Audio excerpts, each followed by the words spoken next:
Hello everyone and welcome to part 2 of depression. If you've missed out on part 1, I'm going to attach a link in the description box below so that you can watch part 1 because it's very important for you to know what exactly is depression before knowing what causes depression. So in this video, I'm going to talk about what are the causes and risk factors for depression. Also stay tuned for part 3 where I'm going to talk about how depression is treated. Okay then, let's start.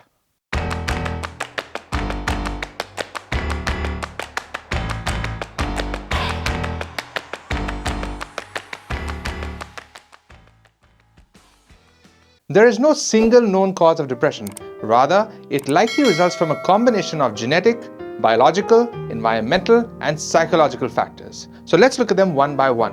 The first one is genetics. Now, depression can run in families. In fact, if you have a twin brother or sister who has depression, you have a 70% chance of developing depression yourself.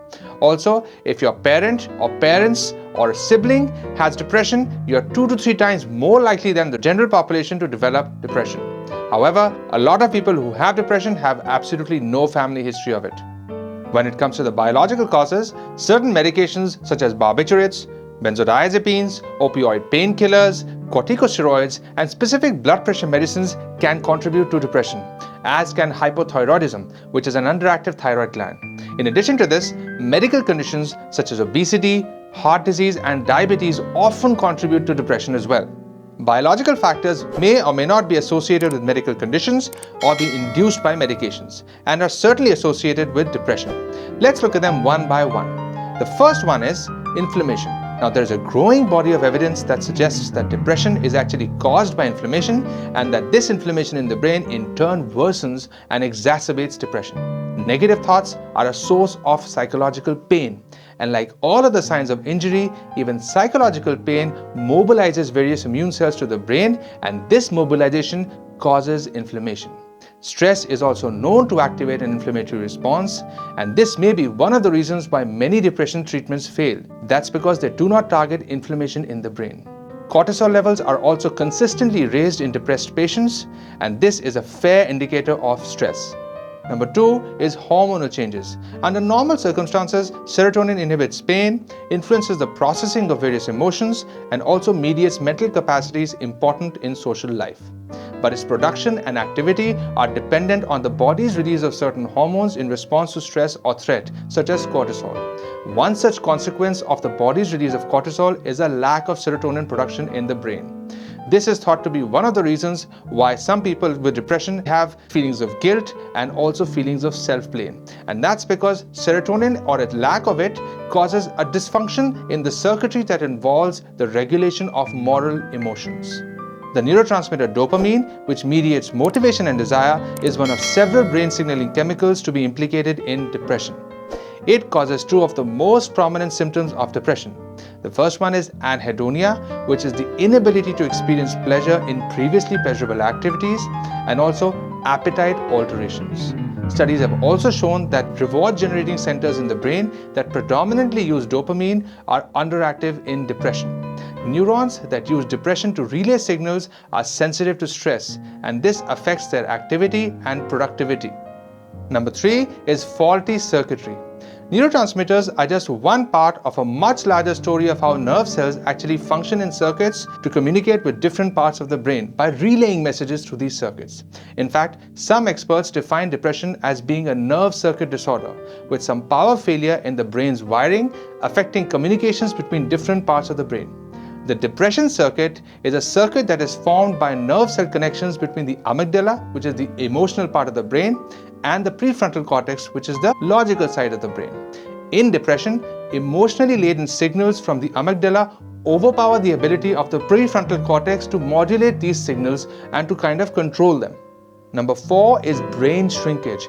Yes, depression can actually shrink certain parts of your brain if left untreated. Now, cortisol has 2 main effects on the nerve cells. On the nerve cells that are already there, it affects the production of the myelin sheath, which is a protective layer on all nerve cells, and this affects the signaling between nerve cells of different parts of the brain. And number 2, in certain parts of the brain such as the hippocampus, it actually inhibits the generation of new nerve cells, and this causes one of the most characteristic signs of depression, that is impaired learning or inability to learn and memorize new data. Number 5 is abnormal activity in certain parts of the brain. Most importantly, the left dorsolateral prefrontal cortex. In depression, the left DLPFC becomes hypoactive. That is, its activity becomes lower than normal. And that's why in depression, because it's unable to cope with all of the emotionally laden signals coming from the amygdala, depressed patients are highly emotional, highly sensitive, and are prone to crying very easily. And number 6, disruption of the sleep-wake cycle is one of the hallmarks of depression, and this exacerbates and even worsens mood of depressed patients. Lack of sleep and the disruption of the circadian rhythm affects the release and activity of neurotransmitters and other hormones in the body, and this is why depressed patients are so irritable all the time. When it comes to personality factors, whether your personality traits are inherited from your parents or they come from life experiences, they can impact your risk for depression. For example, you are at a greater risk if you tend to worry excessively, have an overall negative outlook on life, are highly self-critical, or are suffering from low self-esteem issues. These traits are called neurotic traits. Let's now look at environmental factors. Number 1 is loneliness and isolation. There's a very strong link between depression and loneliness. Not only can a lack of a social support system affect and increase the risk of depression, having depression can also increase the risk of you withdrawing from social situations, increasing feelings of isolation. Number 2 is marital or relationship problems. Just like a network of good, supportive relationships can actually be good for your mental health, troubled, unhappy or abusive relationships can have the opposite effect on your mental health, increasing your risk for developing depression. Number 3, recent stressful life events. Major life changes such as bereavement, divorce, financial problems, or loss of employment can bring about overwhelming feelings of stress and can heighten your risk for developing depression. Number 4 is major illness or pain. Unmanaged pain or chronic debilitating illnesses such as cancer, heart disease, or diabetes can bring about a feeling of hopelessness, leading to depression. Number 5 is childhood trauma and abuse. People who have a history of physical, mental, or sexual abuse in childhood have up to 3 times the risk of developing depression than those who don't. And lastly, alcohol and drugs abuse. Now, alcohol and drug abuse often co-occur in depression. People often use these substances to self-medicate for their feelings of loneliness, isolation, and depression. Also, if you're at a risk of developing depression and you begin to use these substances, they can push you over the edge.